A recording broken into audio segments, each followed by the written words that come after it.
Okay, and could you take notes also? Sure. Okay, good evening, everyone.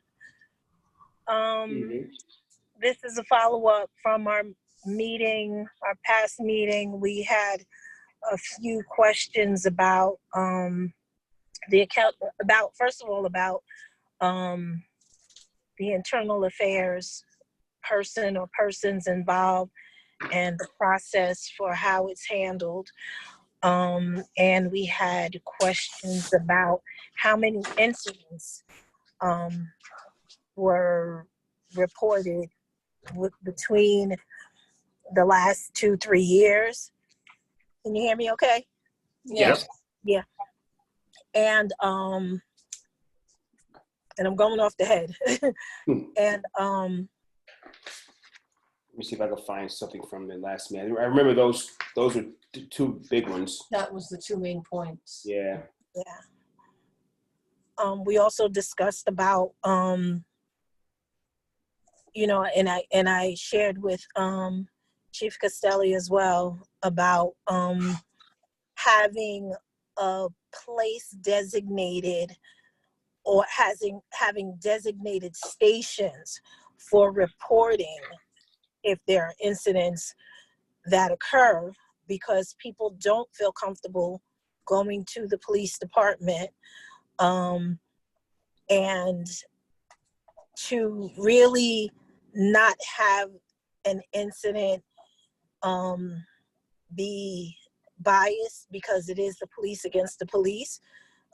It would be fair to have a community of assigned people to investigate the serious allegations, not every one, not ones that are, just the serious ones. Right? Yeah, and I believe I also mentioned if there can be like a body that oversees investigations. So, for example, if White Plains had an investigation, complaint that they investigated and they completed the investigation and it was like unsubstantiated, there would be there would be a review person or board or entity that would review the investigation, make sure all the everything was done by the book. Like, they didn't cut any corners. They interviewed the right people. They did a thorough investigation. Just to, they're not going to do the investigation. They're just going to make sure the investigation was done correctly. Yeah. So that was another option that we discussed.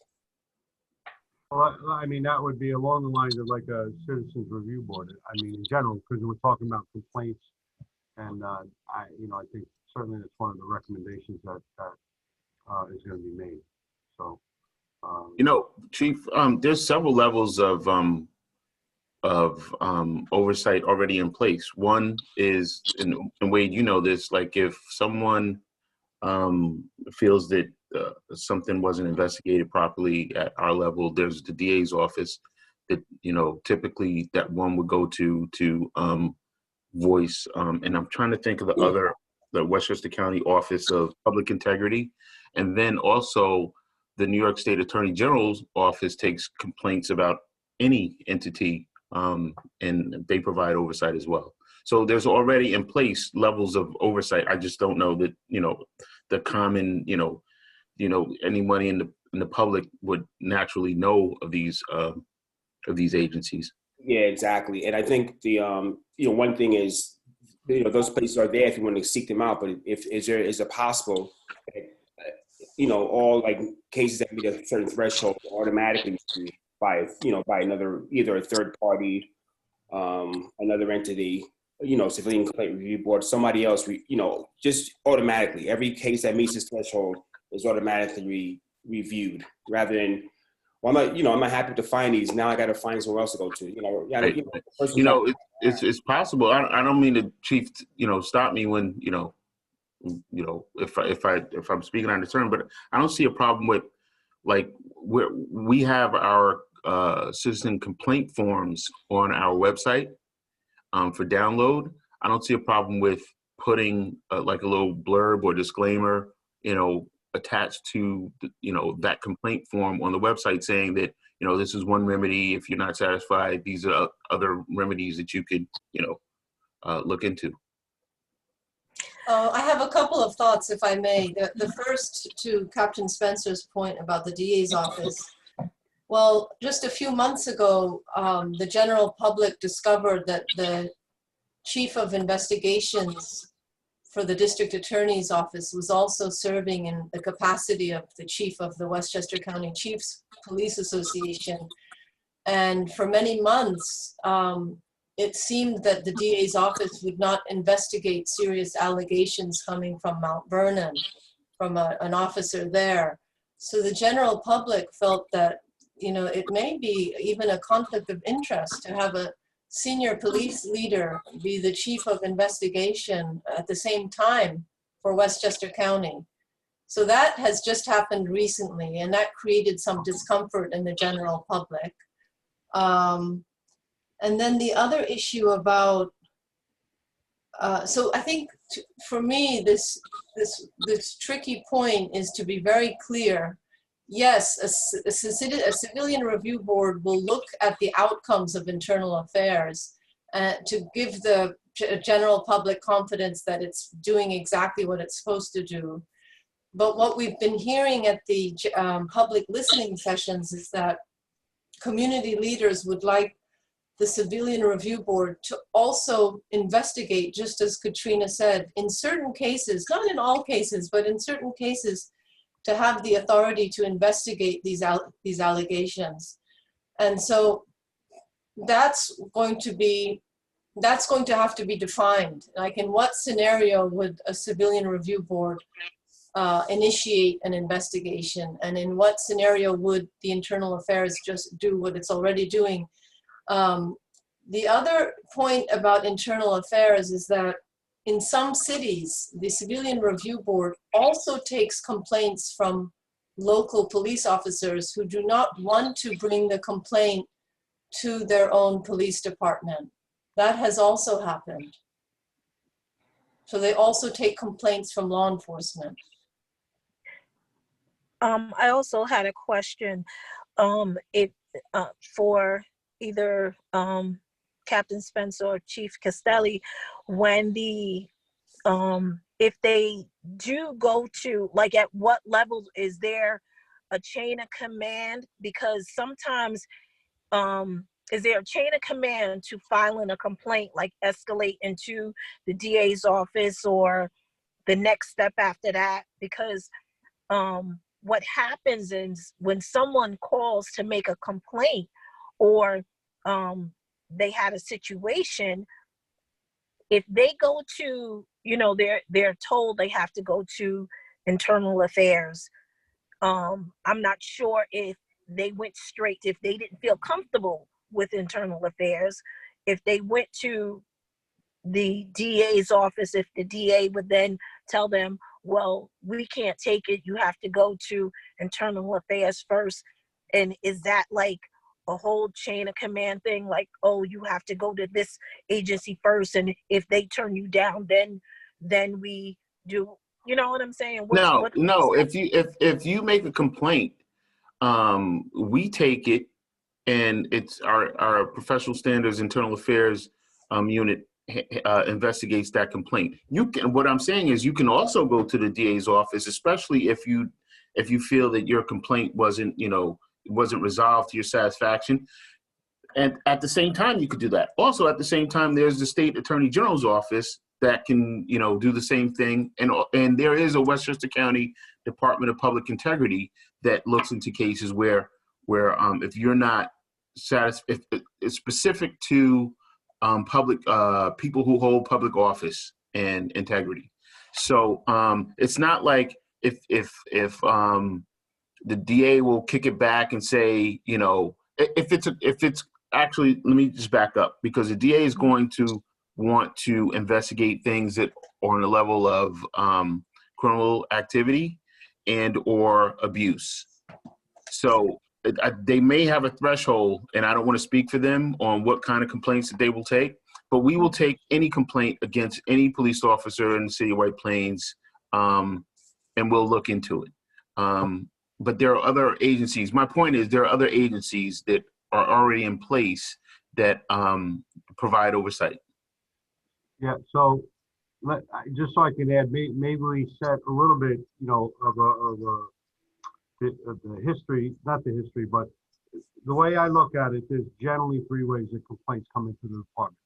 From a civilian, from our own internal observations or reporting by officers and supervisors.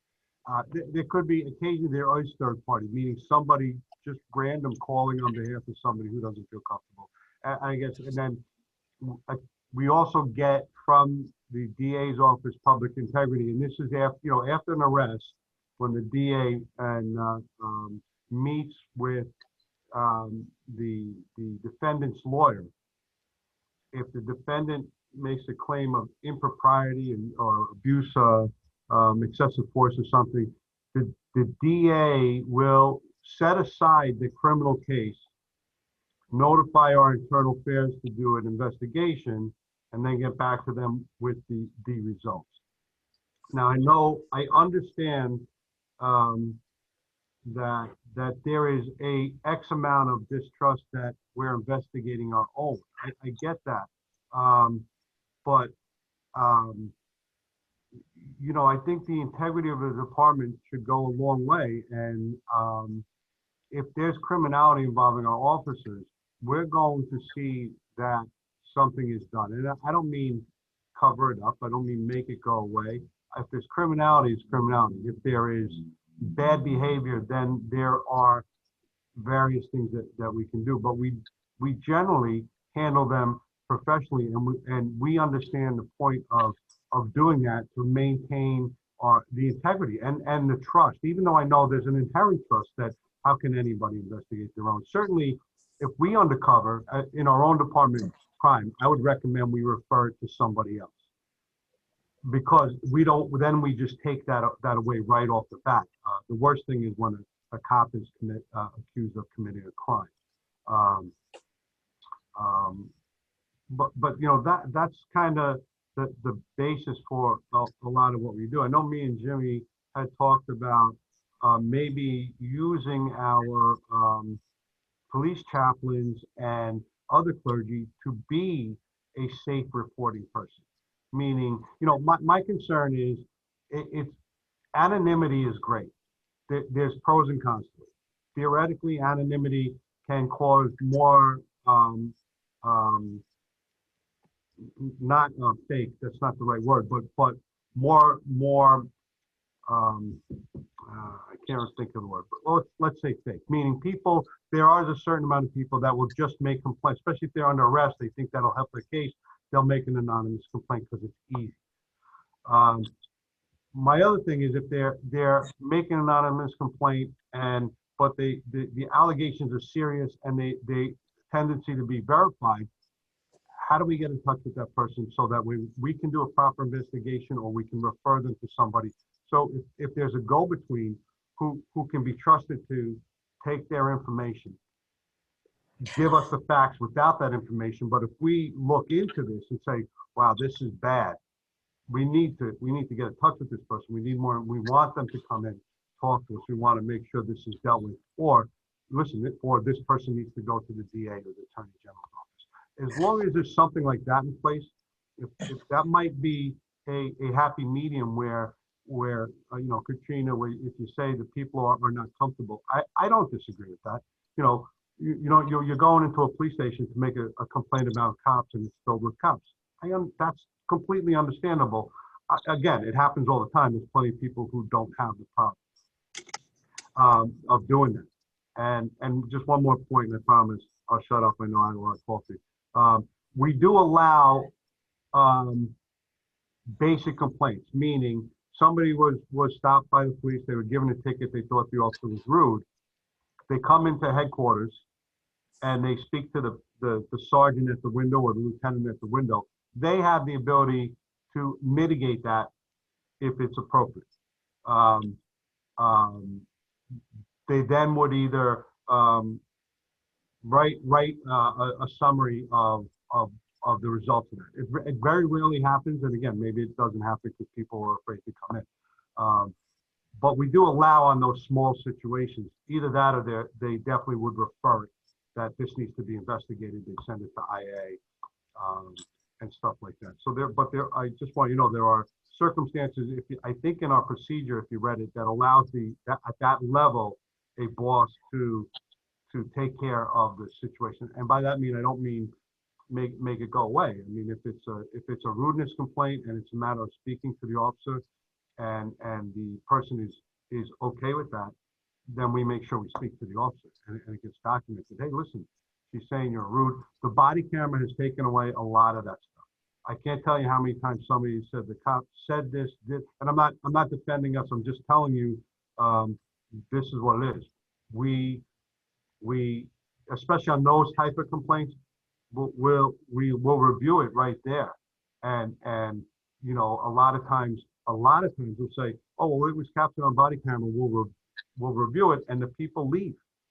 And I'm not making any assumptions, but again, it could be that they know their complaint is exaggerated, or they're looking for a break in court or something like that. Once we say it's on video and they leave, maybe it wasn't real at all. We'll look at it anyway if we have that information to make sure that nothing's going on. And 99.9% of the time, nothing happened.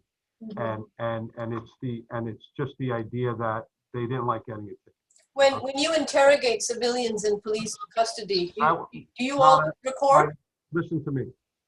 We're not interrogating civilians. Oh, you in police custody, you said? Yes. I'm sorry. I thought you meant people are making complaints. I apologize. No. Do you record the interrogations of people in police custody? By law, we have to record every felony, and by policy, mostly everything else when we're doing a custodial interrogation. And we've spent I don't know how much money on outfitting the detective division interview rooms with Axon interview surveillance video that is uploaded directly to the cloud straight from the interview room. So to answer your question, yes, Nada. And let me just touch on, because you asked about the internal affairs unit. It's separate and apart from any division in the police department. Professional standards, internal affairs reports directly to Chief Castelli. Sergeant Madeline Kano heads up the unit, and she has Detective Jamar Cunningham, who reports directly to her. Those are the two folks that are assigned to internal affairs. Sergeant Kano has about 25 years experience. She's been a detective, a patrol sergeant. She worked special victims unit. And Jamar Cunningham is a second grade detective, and he has about 15 years, boss? Yeah, maybe a little less, but I can't pinpoint. Yeah. More.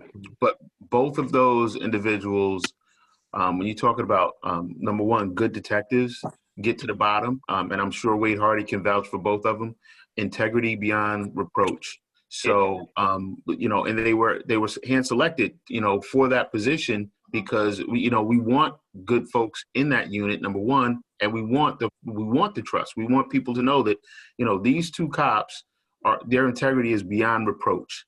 So, and you can ask anyone that knows either one of them, both of them will vouch for them. Now, quick question. I know I'm happy to hear this too now, because for the longest time when I was there was only one person in internal affairs, and that's all they do is pretty much full time is internal investigations and I guess maybe backgrounds or anything, or are they? Okay. They're not doing so much of backgrounds. They have a separate person to do like backgrounds on hiring and stuff. But they both, well, not Jamar, but Madeline. Many hats. Madeline's on the hiring team. The interview team for hiring, that's Sergeant Cano, I apologize, but they're professional standards now. So they do certain body camera review, they review response to resistance reports, just review all of them to make sure there's nothing there. They coordinate, we have a captain's review, so Madeline, Sergeant Cano, coordinates that the captains get everything, and we used to meet, but because of COVID now, it just kind of gets passed around. But there are, because we've expanded what we did, Madeline asked for help. And also, I employed her as our COVID coordination team. And that's probably the point where she said, I need help. I need somebody to help me with the professional standards side, because I think Jamar's been up here since April or May. Is that, I can't remember. Honestly, my head is spinning lately. Yep, and he hasn't been replaced yet, by the way, Chief. Yeah, I know. Don't. No, Never miss an opportunity to take advantage of an opportunity, Captain. Can you tell us approximately, Chief, how many complaints for the past 3 or 4 years has the Internal Affairs had to investigate? So I have them counting them. Now, Madeline has probably been there for 3 years now, maybe around that. So that it's a good number to get a feel. I'd love to get more, and I'm just being, I'm not taking off, but the prior lieutenant, who was also a person of good integrity, had an unknown filing system. Not that there's not stuff there, but to have any type of organized, other than the general, you know, maybe how many cases there were, but how they were generated, where they came from, it's a challenge. So I still do. I have Madeline putting that together. But when if you know, we have cases that are involved with police accidents where somebody's suing the department. I'm trying to have them removed. There's not a lot of those, but there are enough where we count that as a professional standards investigation. Meaning, if our guys and women are driving and they are caught, if they're at fault, and especially if there's a lawsuit, Sergeant Cano and Cunningham handle those two. We probably get, at least since I've been up here, 1 or 2 a year referred from the county, from the DA's integrity squad, based on the DA meeting with a defendant's lawyer and saying, hey, by the way, he's claiming that there was excessive force or something like that. We honestly don't get a lot of, and we may get direct complaints from some defendants who are arrested claiming either rudeness and impropriety. But if I got to be honest with you, if it was 6 a year, that would be a lot. Other than that, we don't get a lot of civilian complaints across the board. And you know, and I can tell you, a lot of let's say out of the 6 complaints of excessive force, we review them. I mean, we probably even reviewed them before, and I can tell you that certainly if there was injury to a suspect, that's going to be even more vigorously investigated. But at many times it is there's no injury to the person. Now I'm not saying there has to be injury in order to be excessive force, but Sergeant, it goes. Some of that goes into it, where we have to, when we evaluate the complaint, if they're saying they were hitting me with the baton over the head numerous times, but there's absolutely no head injury, we take that into account. You know what I mean? We have to. I mean, you know, and trust me, if somebody's injured, they're going to the hospital. We're taking them to the hospital. We are taking them, even if they're in custody. So there would be a record of hospital stuff like that. So, Katrina, you had, I didn't mean to. yeah, no, you're fine. Even the cases that you had with just say like the 6 that you have, do you investigate or focus on if there's a particular officer Yes. that's involved in multiple situations? Absolutely. It's one of the things that we absolutely look for. That's actually one of the easier things to be, and to be quite frank, Katrina, before a complaint would come in on a particular officer, we would figure that out long before the public figured out if there was an issue with an officer based upon activity reports, use of force, response to resistance forms, evaluations. We would pick that cop out way before the public complaint came in. There's, Now, this subcommittee is also about transparency. I know, like, I don't know if White Plains Police Department has ever thought about on their website, documenting or showing their stats. Just like Katrina asked, how many internal complaints do we get a year? Maybe that can be something that's public information, not the officer, but just the numbers, or how many arrests are made each month, or how many. We have our public ComStat report. It's up on our website, and Okay. it should be updated weekly. But I don't think we have how many complaints we've gotten on the ComStat report. But that's something that the chief. I guess we could talk about that. And what about demographics of folks arrested? so we are, I'm working on some comprehensive stuff, so you can see what. So I got a couple of years or 3 years here now. So whether we post them or not, I think that would be my thing. That would be recommendations, and I have my bosses, and there are.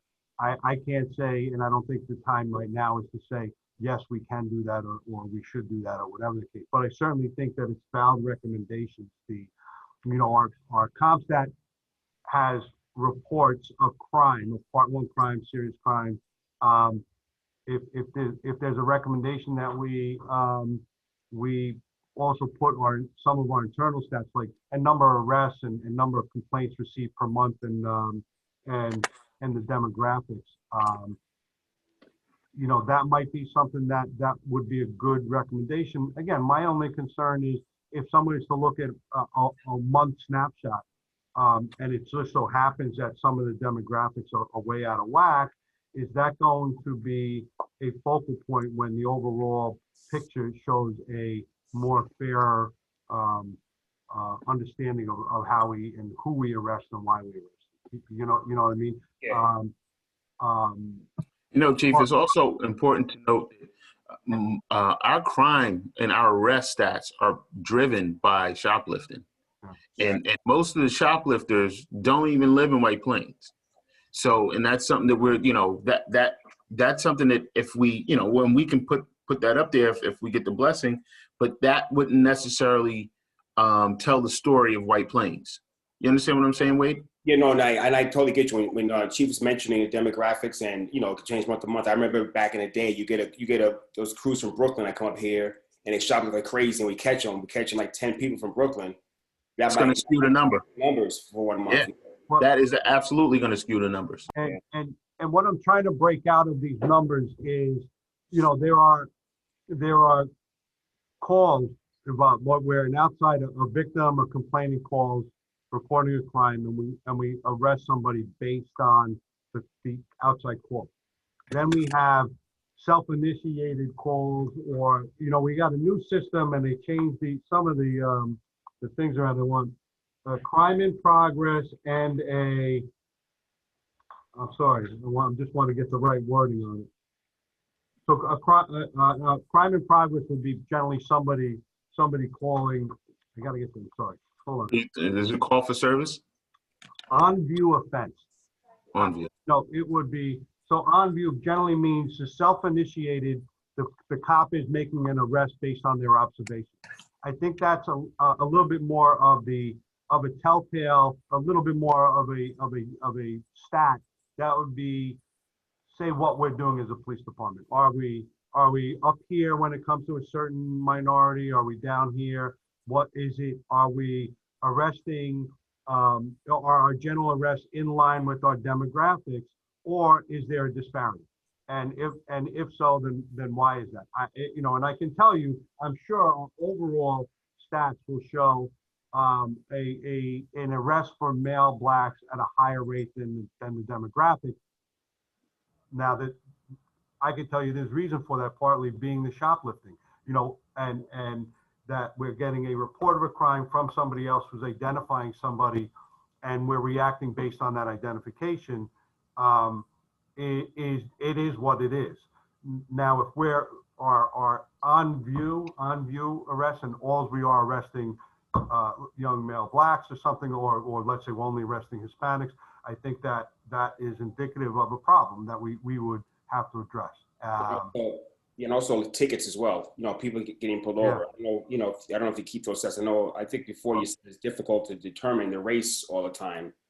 People get pulled over. And you're not gonna have an officer ask you, well, you a male black or male Hispanic? So I'll put it in my book. But if possible, that would be a good stat to keep as well. So also, and it's just a little bit more difficult because we are trying to do that with our new computer systems and getting officers to just document their stop, whether it was a warning, whether it was a thing. But what I'm trying to do is we write a lot of tickets without a doubt. The ticket does not provide for race on the summons. It's a state summons. It's a general ticket that everybody but I think New York City police use. But that being said, so I tried to figure out if there's a way we can see what it is. So unlicensed operators, 511 people who are unlicensed it's an arrestable offense. Maybe that's indicative if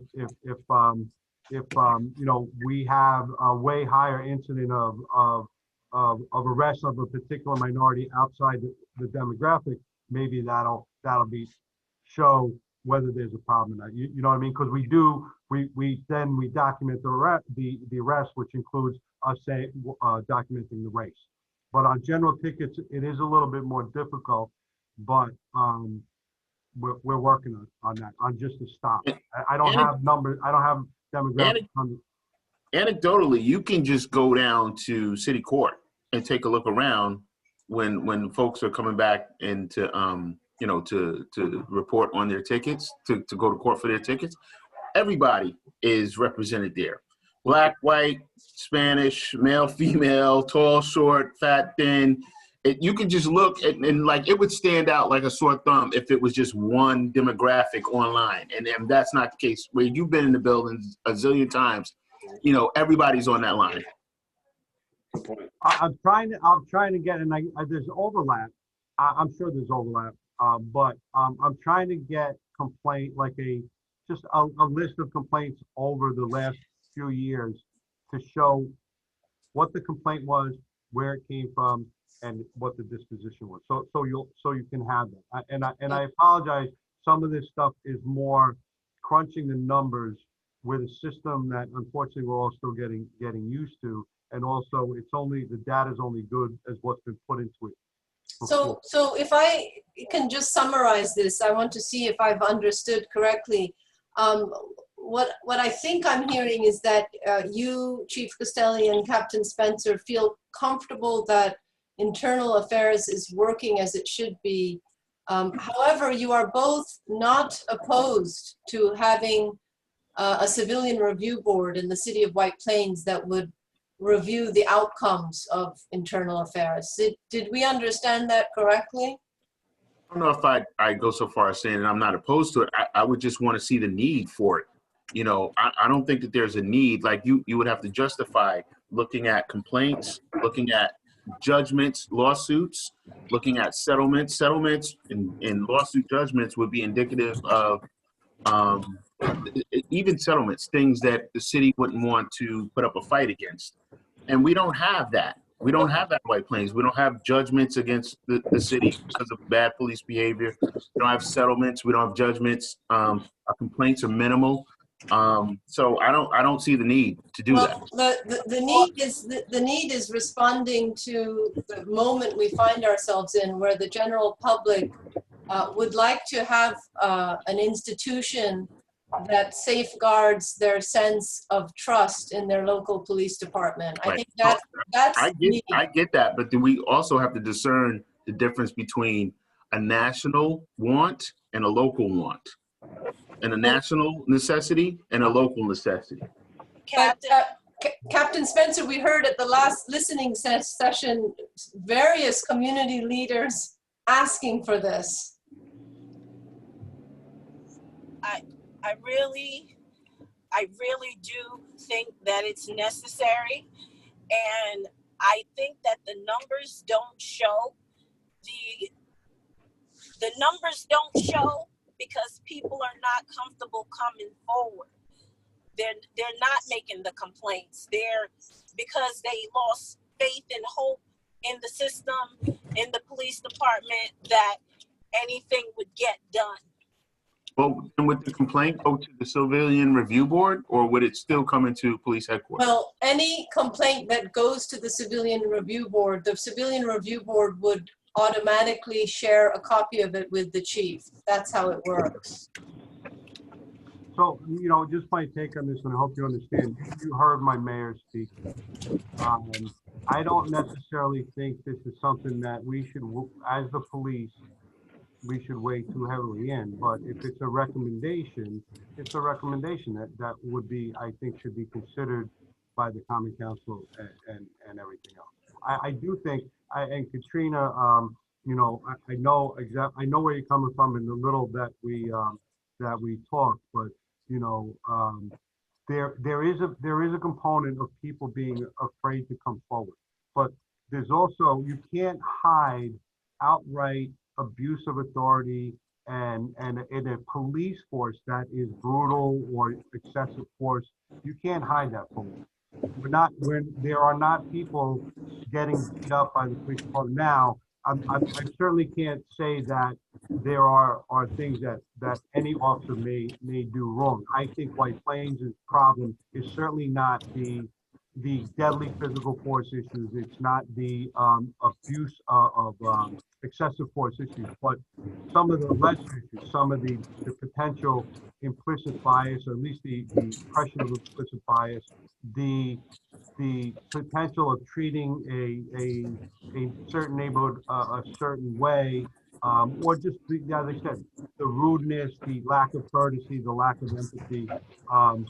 And I get that, and as much as some people aren't comfortable, I think there's enough people that it's you know, it's not to a level where it's police. I don't know. I'm not trying to minimize it. I'm just trying to say that there has to be a little bit of balance, that some of the stuff that you're not seeing is also a good reason for that too. And I'm not saying that's the only consideration. I do, as I said, understand that there may be some people who are hesitant to come forward. But the overall thing is that as I said, we wouldn't be able to hide this. And you know, and again, you know, Wade can speak to his own experiences, but I think he you know, this is a department that has not had a systemic problem with certainly not deadly physical force. We had our incident, as unfortunate as it was, and but we don't get constantly complaints about abuse of force. We certainly don't have reported injuries of people. We certainly don't have reports of abuse on traffic stops. So that has to account for something.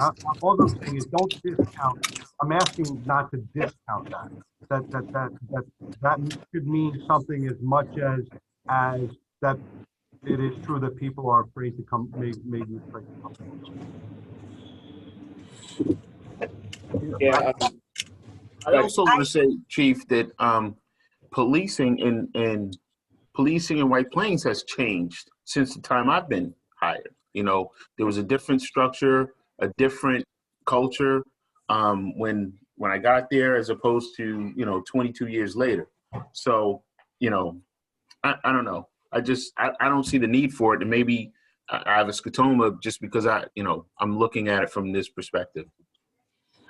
And I have to agree with you, Captain Spencer, that the department has changed, the dynamics of it. Some things have changed, but there's still some things that remain the same.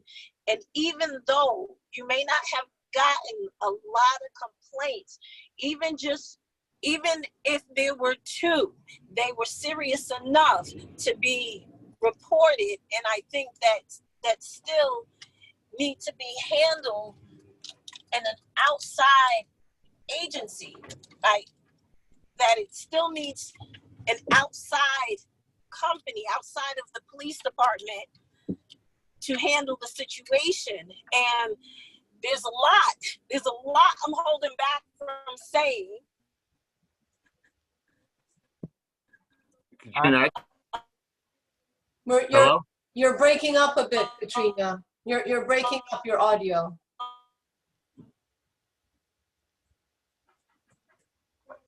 Until Katrina gets back on, my point is, Because I've seen from the whole, you're breaking up. Did I lose you? Yeah, we cannot hear you well, Katrina.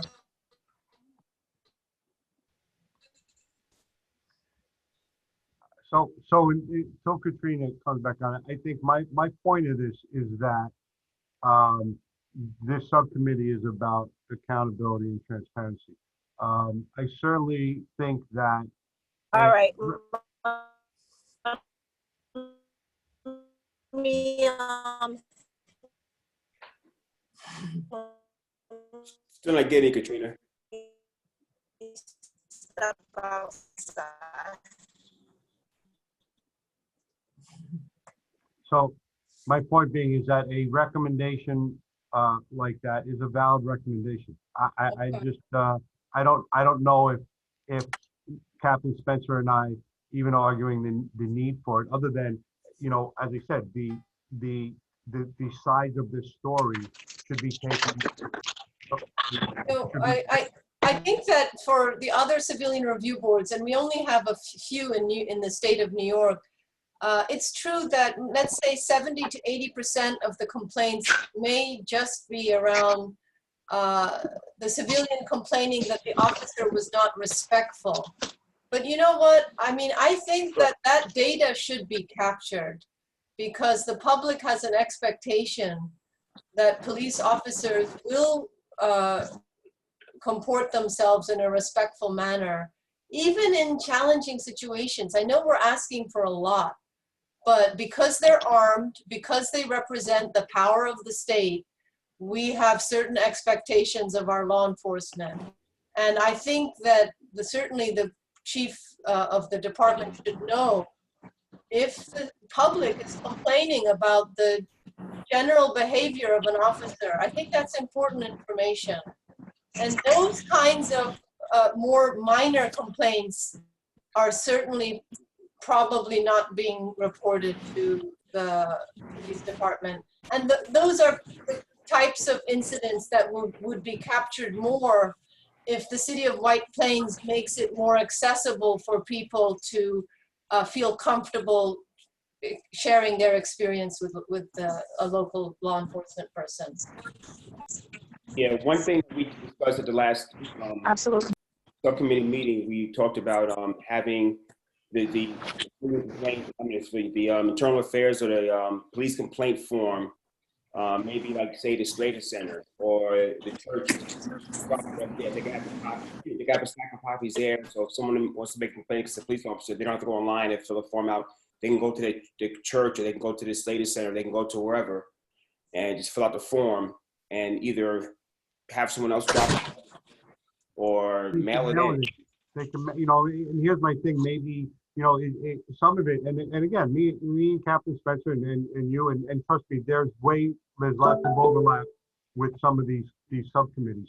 But the kind of the thought about using the clergy who should be trusted in the community as a go-between, but also maybe even just adjusting our form that says, you know, that the name address is not required, and providing a mail-in address, meaning, you know, if you want to make a complaint and not write any of your personal information down, just write the complaint and you can mail it into us. It's an anonymous complaint, and the post office dropping in the post office, that protection, that degree of, now they really won't know where it came from. You know, I think that there's nothing stopping the Slater Center from going online and printing our complaint form and putting a stack out and making people aware of that. I don't think that could be done right now. I mean, it's not really an issue. You know, as I said, my only concern is that you know, there is a whole wave of, and again, I'm not dismissing anything, but we, you know, from this police standpoint, if somebody believes that by creating an allegation against an officer might help them in their case, that frivolous complaints against police officers could explode. You know what I mean? Immensely. I understand I'm coming from the side of law enforcement. It sounds like a BS kind of thing to say, but practically, I think it's a real possibility. And I'm not the only one who's ever said this. I think people who aren't in law enforcement, who look at there are already people out there who look to take advantage of a situation. But we have body cameras that address that issue, right? Oh, absolutely. Yeah, absolutely. I mean, as I said, the body cameras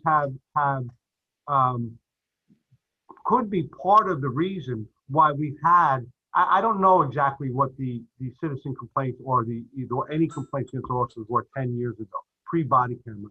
I really don't know. And unfortunately, I don't know if the stats are there enough to say I can have Sergeant kind of look into that. But the body cameras have absolutely decreased our formal complaints because people know they're on body camera, and the cops know they're on. Now, I'd like to think the cops are not altering their behavior only because they know they're on camera, but I'd be naive to say that that's not part of it. But the good part is that they are altering their behavior. There may be people out there that have really biased thoughts, but if they're not evincing them because of the body camera, at least that's part of what we can Well, hope. the body cams have altered both civilian and police behavior. I was going to say the same thing. I was going to say the same thing. They're on camera, and Yeah. again, we have example of somebody doing something and saying, hey, you're on body camera, and the behavior completely changes. But again, you know, and I can honestly say that, you know, and I've reviewed body cam, and I have people that I trust who tell me when they see things, that we have not seen any criminality. It might have been bad behavior, there might be training issues, but there's no outright abuse, there's no excessive force. But again, I'm sure you don't want to hear that from our side. I understand. So what I'd like to do, because we need to transition now to the listening session, is I will share with all of you the legal language that the city of Albany created for their civilian review board. Albany, of course, is not identical to White Plains, but just to give us a sense, the other issue in Albany is that it was not easy for them to let the residents know that a civilian complaint review board even existed.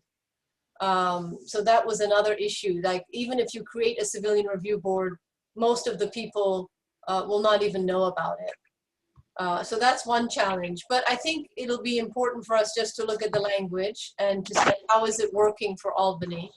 And there's also Syracuse. Those are the two places in New York that would be more comparable to White Plains than just looking at New York City, which is 8.5 million people. Yeah, I mean, they're even way bigger than we are. But I mean, it would be great to find a 200-person department, comparable demographics. And you know, we are a small city, which goes from lots of buildings to almost rural in a span of 3 miles.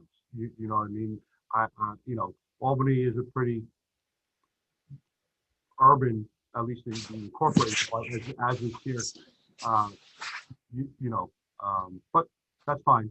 And I would also ask, and I know we got to go, that I know Karen put something out. You know, between Captain Spencer and I, we're getting a lot of, not a lot of requests, but we are getting requests from various ways. Thank you. I would just ask that any information, especially if it's policy, procedure, or data that you want, or you're requesting that we try to get, just a formal email that goes through Karen, Janice, and then to me and Jimmy. And that way there's a little bit of oversight at the chair, at the committee head level, to make sure we're providing it, and it's kind of clearinghouse, so we make sure we are on top of it. I'm not gonna lie to you, not only this is very time consuming, although well worthwhile, but we're all busy, and I'm not Right. literally, but I don't want to miss anything. I don't want to give the impression that we're not trying to. So that was out as a good evidence. Okay. I'm Okay. going into the meeting. All right, if you can do that, I just asked. All right. So I'll end us now, and we can schedule offline the next meeting. Okay. Okay. See you in the next room. Yeah. See you in the next room. Next room. Yep. Take care. Bye. Bye, everybody.